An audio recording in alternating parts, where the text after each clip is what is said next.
Testing, testing. All right, let me check this real quick.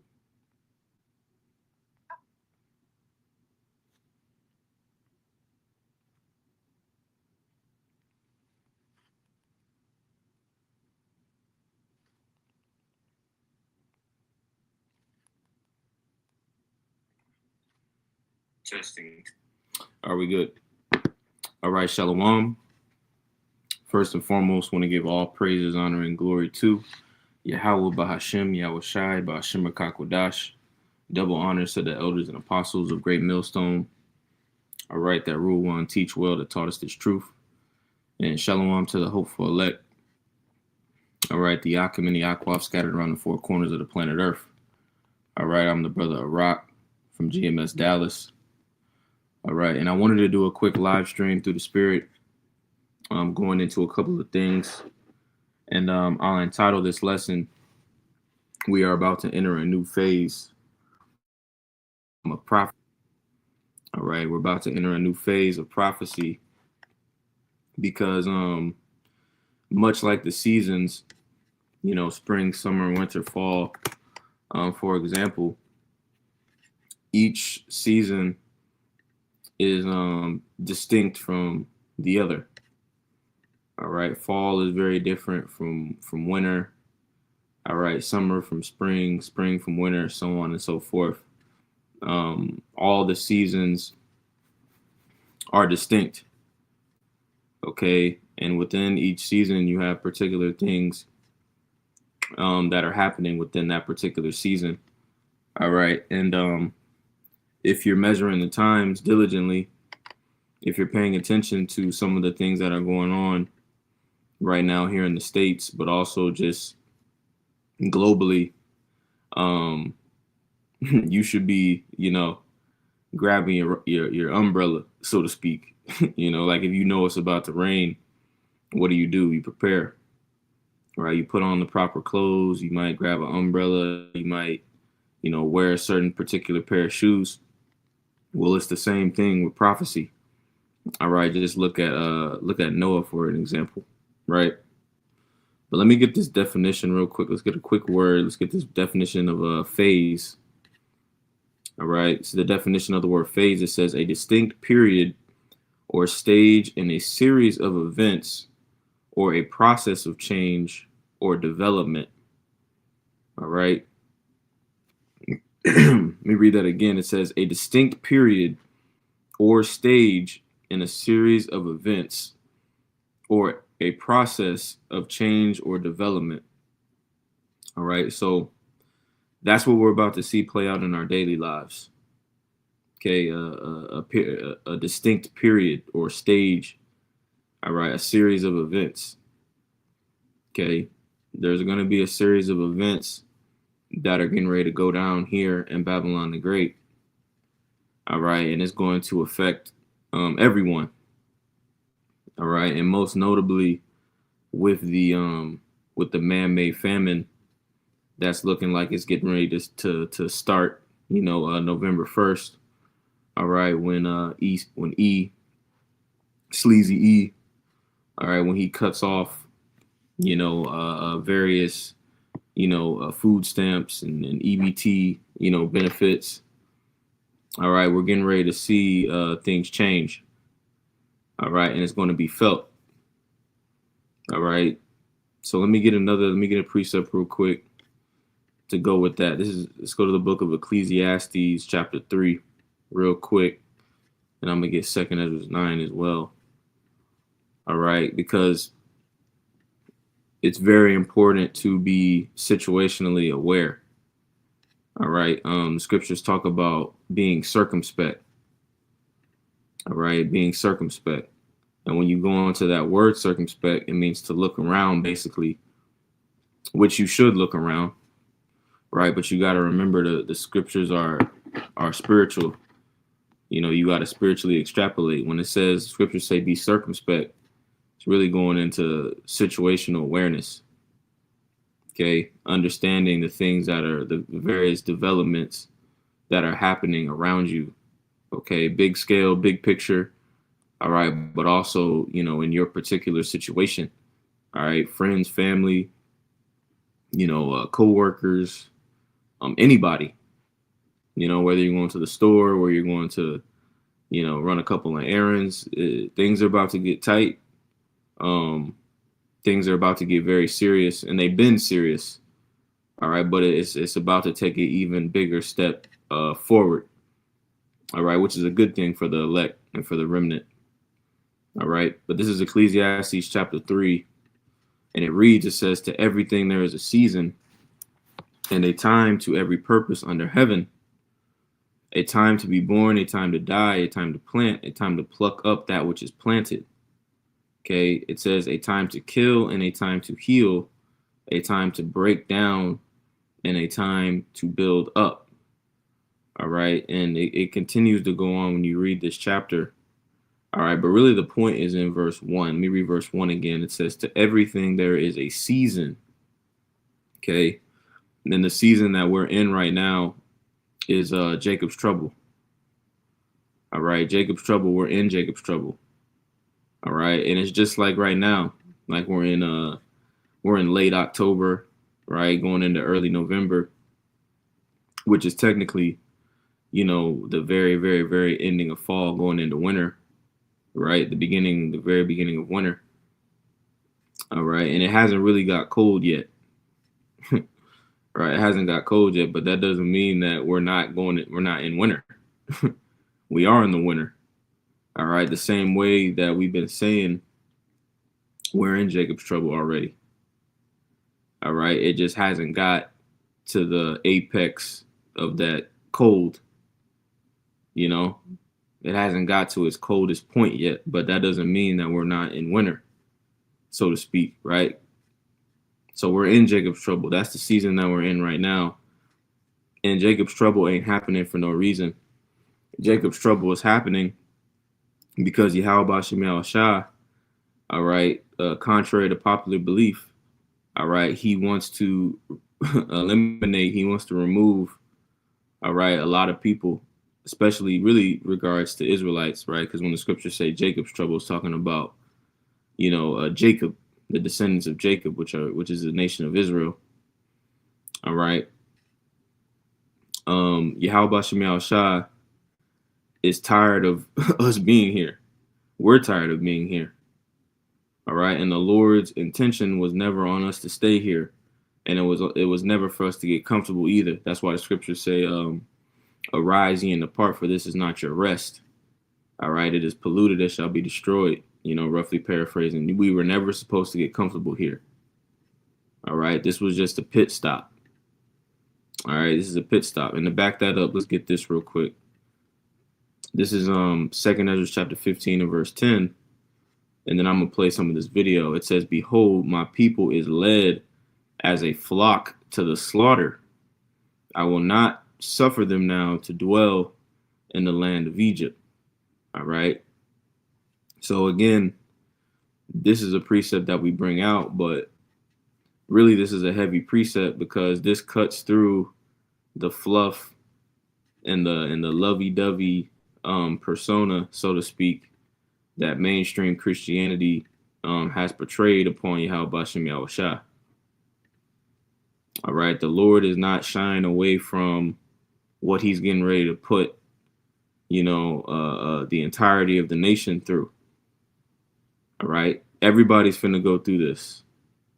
All right, but the difference is the men of the Lord and the elect, all right, we have been storing up, our riches. We've been building up our treasures in heaven during this grace period so that, Lord willing, we have a covering, all right, and we have grace and mercy resting upon us during this time. All right, that's what this grace period was about. It was about doing the proper preparations through the Spirit. The same way that Noah prepared, during the time of the flood, and when the flood came, all right, he had a covering, he had the ark. All right, well, in these times, the ark is Yahushua. All right, Yahushua is that covering. Okay.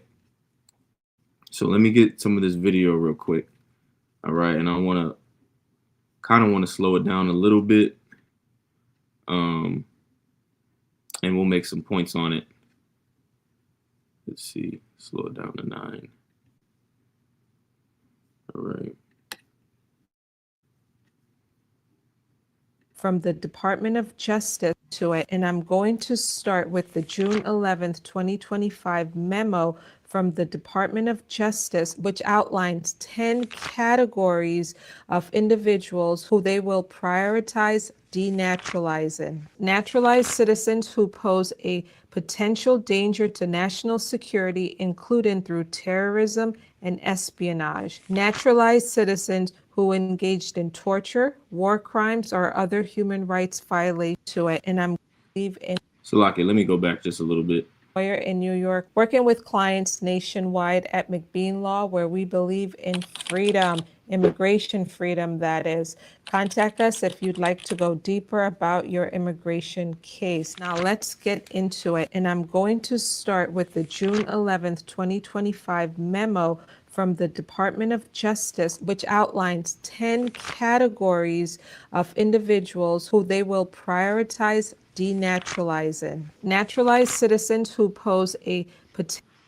So when you go into that term, denaturalizing, all right, let's go ahead and just get it. All right, denaturalizing. All right.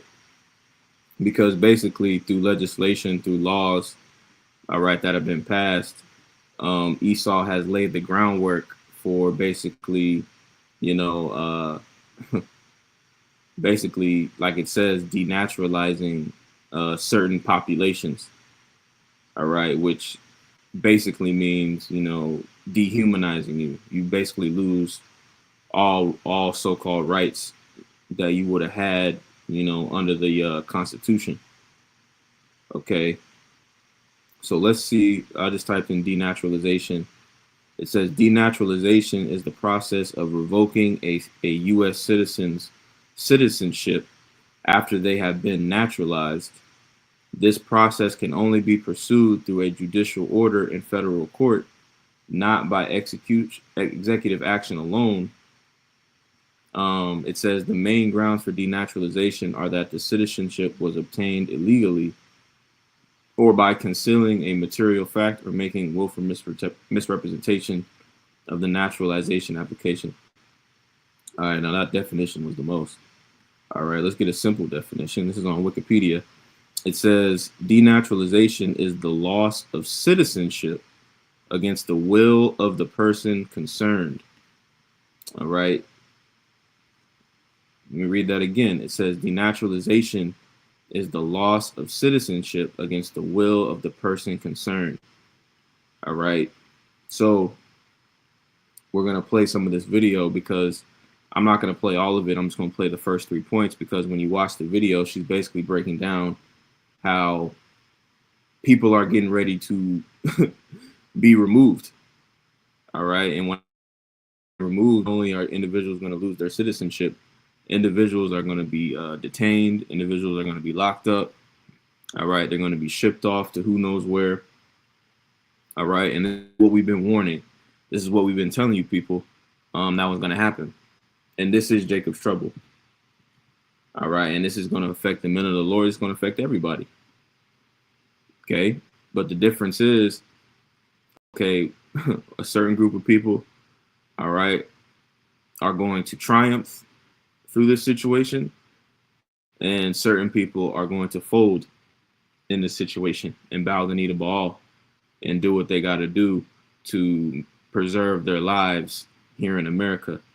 All right, when we already know that there is no life here in America. We have no life here. And we aren't citizens. We are citizens, right? All right, but we're also citizens, okay, of the what is it? I want to say it's Hebrews. Let me see that real quick. Let me see real quick, man.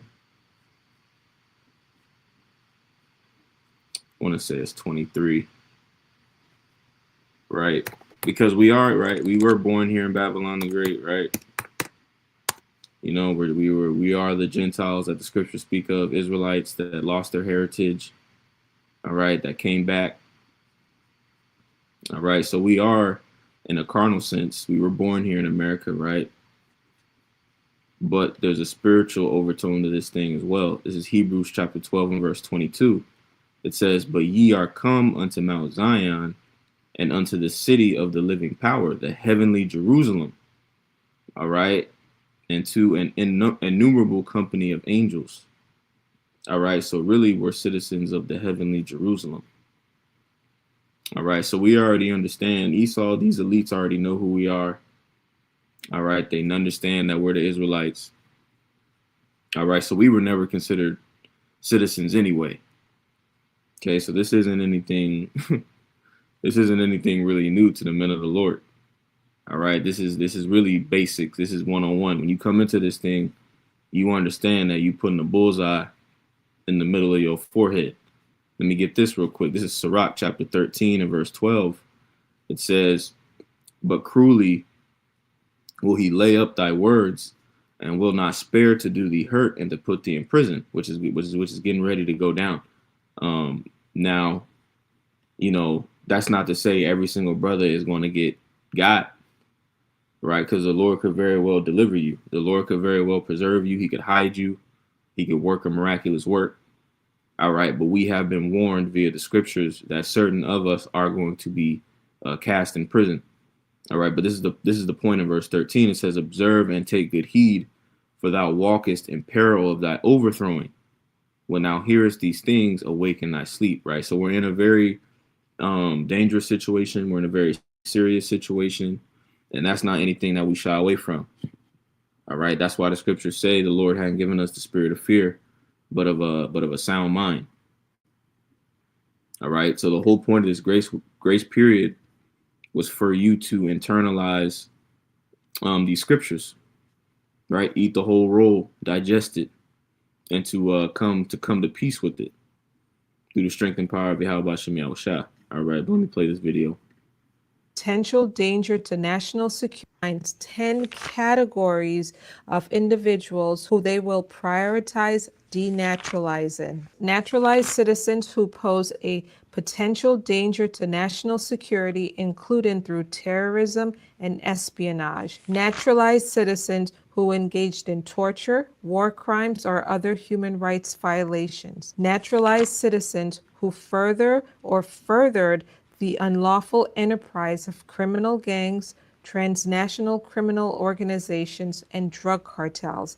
Naturalized citizens who committed felonies that were not disclosed during the naturalization process. And really, let's just focus on this first point, right? We're not even going to go into all of it. All right. But the first point, it says naturalized citizens who pose a danger to national security, including through terrorism and espionage. All right. Now, we know, all right, that the men of the Lord, you know, they're going to try to link this ministry to terrorism, man. All right. They're going to try to link this ministry to terrorism. All right. Even though we are simply a prophetic group. All right. We're a prophetic group. All right. And the Lord has commanded us to simply keep it prophetic, to keep it spiritual. All right. The scriptures clearly outline, you know, how the weapons of our warfare are not carnal. All right. And let's go ahead and get that. All right. Let's go ahead and get that real quick. All right. And that's a good precept too. Right. And we don't need carnal weapons. We don't have to put a finger. We don't got to do nothing to you people.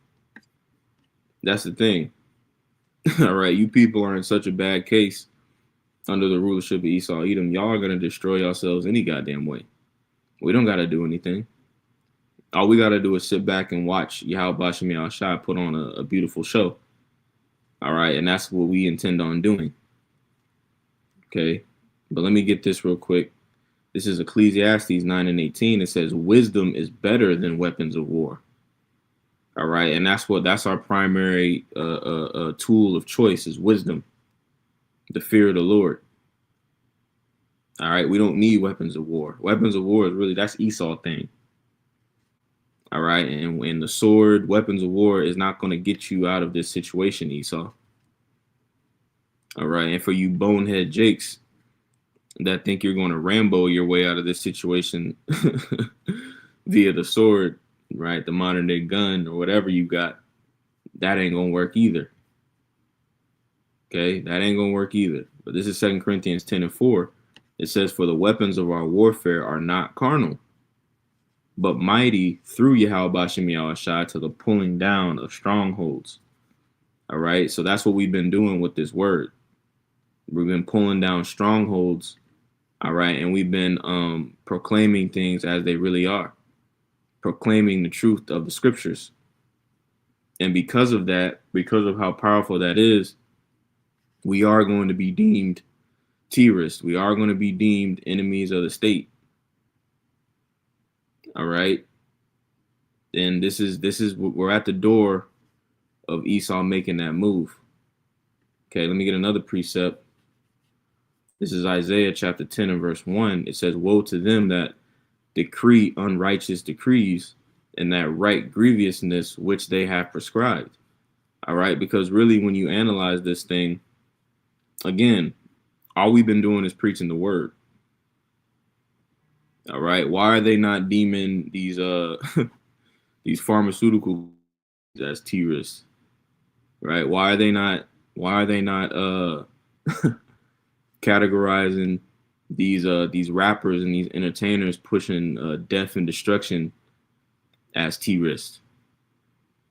All right, why are they not on this Epstein list and categorizing them as terrorists? Why are they not going to be denaturalized?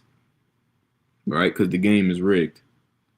You know, it's a rhetorical question. The game is rigged, and really, you know, Esau is scared.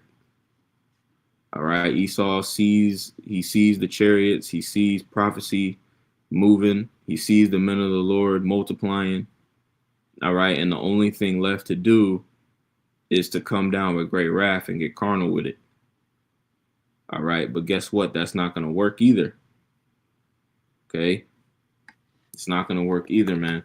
The same way Herod tried to kill Yahushua when Yahushua was born.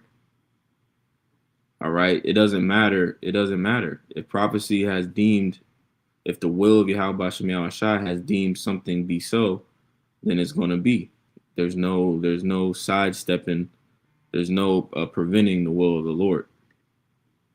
Okay. So let me get this real quick. Right, because we know the play. We know what's getting ready to go down. All right, and things here in America are getting ready to get extremely uncomfortable, and that's okay. Right, that's okay. We love that because these people are gonna suffer. These people are gonna experience those great miseries that they talk about, that scriptures talk about. This is Revelation 12 and 12. It says, therefore rejoice. All right, it doesn't say therefore be worried. All right, it doesn't say therefore be worried, therefore be scared. It says therefore rejoice. All right, ye heavens and ye that dwell in them, woe to the inhabitants of the earth and of the sea. All right, and we're not inhabitants of the earth and the sea. All right, we are here, we are on the earth, right? But spiritually, we detached a long time ago. All right, spiritually, we disconnected from this place a long time ago. All right, we became that new man, that new creature through the spirit and power of Yahushua. Right, but this is Revelation 12 and 12. It says, therefore rejoice, ye heavens, and ye that dwell in them. Woe to the inhabitants of the earth and of the sea, for the devil is come down unto you, having great wrath, because he knoweth that he hath but a short time. All right, so this new phase that we're getting ready to enter into, all right, through prophecy, all right, it's the end of this current kingdom. It's the end of Esau's age. All right, the reign of Babylon the Great. All right, so it's going to be right. It's going to be tight. Right, it's the straight gate. It's going to be difficult. It's going to be uncomfortable. But like the scriptures liken it unto childbirth. The end result of this is going to be everlasting life. Right, and the establishment of the kingdom, all right, under Yahushua. All right, which is what we long for, is what we rejoice over, you know. So I just wanted to make a couple points on that. All right. Lord's willing, it was edifying. And with that, I want to give all praises, honor, and glory to Yahweh Bashem Yahushua, Bashem Kakodash. Shalom.